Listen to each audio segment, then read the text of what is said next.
Welcome to part 1 of episode 40 of the Psychotherapist Podcast. I am your psycho host, Malcolm Clancy, and I will be speaking with my therapist co-host, Doc Bob, the Magnificent.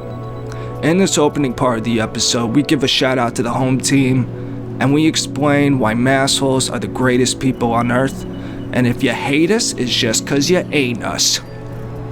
We discuss parasitic birds and how they may be the wildest, most demented thing in nature. And I showcase some art inspired by leaf-carrying ants. All that and more on this episode of the Psychotherapist Podcast. Thank you for listening. Alright, take 2.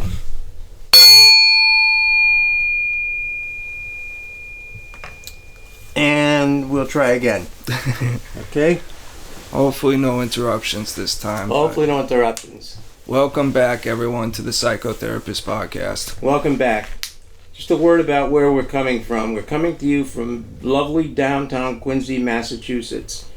Literally steps from the Church of the Presidents. So we're next to dead presidents, about a block away. We're in the home of Dunkin' Donuts, the original Dunkin' Donuts. We're about a mile from the world flounder capital of the world until Procter & Gamble polluted the harbor that it sits on, and many more historical items in our lovely city here, and we sit right in the middle of it. You put me in a very difficult position because I really want to keep that intro, but at the same time, you kind of doxed us. Okay. No, I'm kidding. I'll keep it. All right. How did I dox us? Saying we're in Quincy, Mass, and all that shit. Okay. Next to the church and blah, blah, blah, and whatever. Okay. But no one's going to care. It's going to be so long before we get any stalkers, Bob. All right. Okay. No. So I didn't mention any names. Yeah. But it is John Adams and John Quincy Adams, and their birthplaces are also here. Yeah. So that people have an idea. Maybe this will tell them why we're so bright. We're sitting here in this enlightened city. Yeah, I never thought about it that way as far as the inheritance, but it's true. Okay. Well, I have other things that we can get to as we get into the process here, or as we get into the session. How about you? I'm sorry, what was your question? I've got other stuff that I will talk about later on when we're moving through our agenda here. Yeah, I've got kind of nothing, to be honest. Okay. I guess just to knock it out of the way, the law school stuff had been pretty much frozen this week. Well, what do you mean by frozen? I mean no progress made. Okay. And I did send Yanni my personal statement and resume, so hopefully he'll actually look at it today and we'll get it finalized and whatever. But, you know, this whole week it's always just one stupid thing popping up after another, you know? Like, just for example, my mom's car had engine oil, whatever, like, come on, and just that turning into a whole thing of trying to chase it down and driving around and people just absolutely blowing their fucking gaskets over it, over every little bit, you know? Okay. Well, you mentioned earlier catastrophizing. You've got a member of your family who may catastrophize everything that happens. Mm-hmm. Everything that happens is a catastrophe. Mm-hmm. Is that what you're living with? A lot of people making catastrophe out of everything? Yeah. I mean, I'm living with someone with misophonia. Okay. So, my struggle is worse than anyone's listening to this podcast right now. Because it's literally everything. Walking is offensive to him. Going up the stairs is offensive to him. If you go in and out the back porch door too many times too quickly, can you stop going in and out? You know, and just losing his fucking mind over everything. So, it's always been annoying as fuck to live with, but it is what it is. And can you give us a broad view of misophonia as you understand it? high sensitivity to noises and sounds. Yeah, absolutely. Okay. Like triggering levels of sensitivity. Right. Did we discuss that? Yeah, we covered it on one of the pods. Okay. You actually introduced it to me because I didn't know what it was, but I was like, oh my God, I've been living with that my whole life. Okay. So I may forget things that we discussed because I am struggling, for the audience to know, with brain fog as a result of being a COVID long hauler.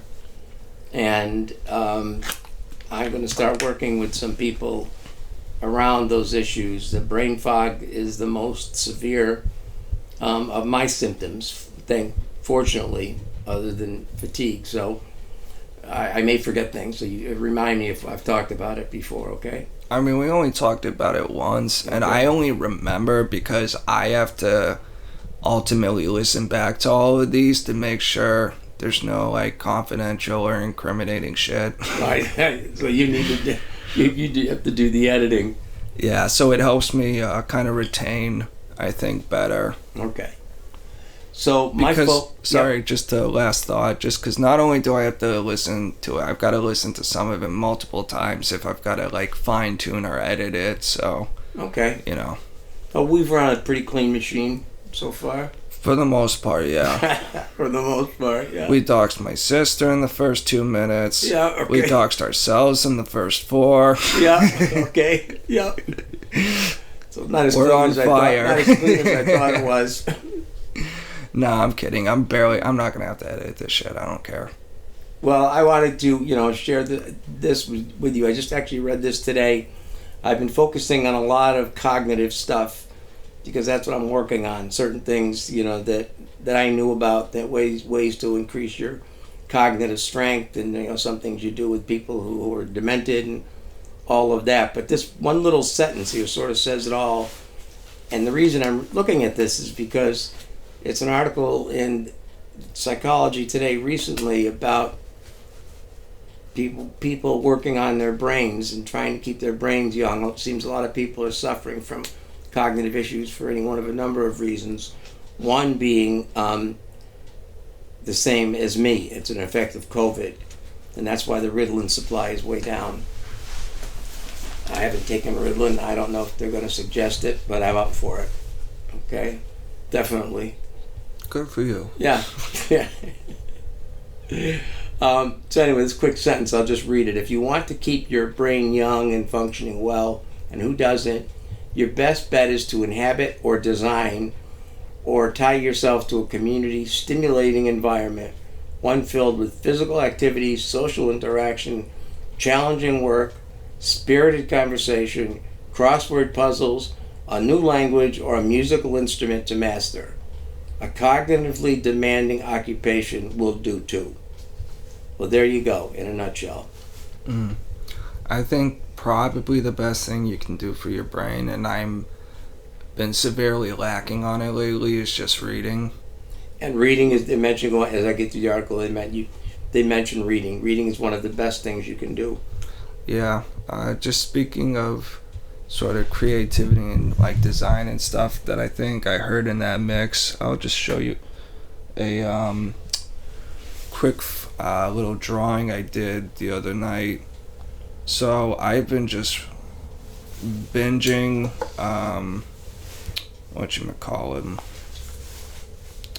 like all these videos on animals, like, and just like everything, insects, birds, whatever. I saw this one video that I'll send to you just because I found it to be the most hilarious, trolliest shitter. These parasitic birds, which will literally go up to another bird's nest, swipe an egg out, leave one of their own, and like eat that baby egg that they stole, and then leave that egg in someone else's nest so someone else can raise that kid. It's the most trolliest fucking shit. Oh, that is just sick. And then the baby's gotta like blend in, and it's a constant cloak and dagger fucking. It's one of the craziest videos I've ever seen. I'll send it to you. I'll probably put a link in the description to this video because I loved it. It was like the trolliest fucking shit I've ever seen in nature. Real. Yeah, birds really, I can't remember the exact species, but they're called parasitic birds, basically. That just want to, like, dump their kids and, leave and whatever. Well, birds have some vicious habits. Oh, yeah. So, I, saw a video the other day about, like, these leaf-carrying ants.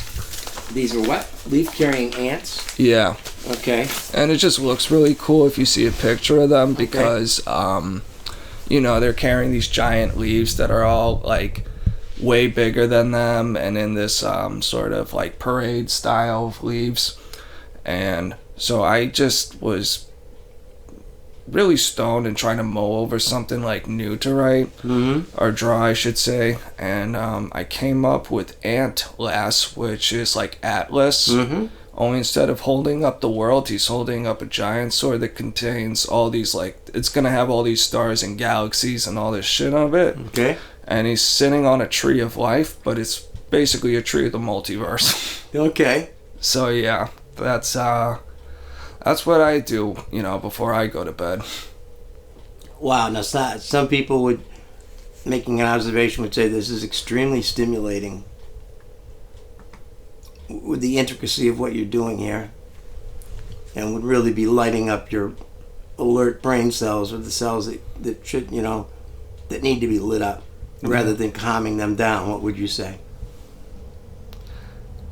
I don't know. It's I think it's just not mentally, like, well, I think with that, because it's sort of a lazy first sketch that I'm actually going to, like, redraw later. And I'm actually going to use that template to just try different, because I have all these different colored pencils and stuff, try different textures, and just, like, destroy it, basically, and make it, it'll be, like, hideous, but it'll be the basic template for the next version, which will be the final one. It'll be a lot cooler. Nice. You have a penchant for, and I was going to say floral and fauna, but it's more floral, having, certain flowers in your drawings. Yeah. It's kind of neat.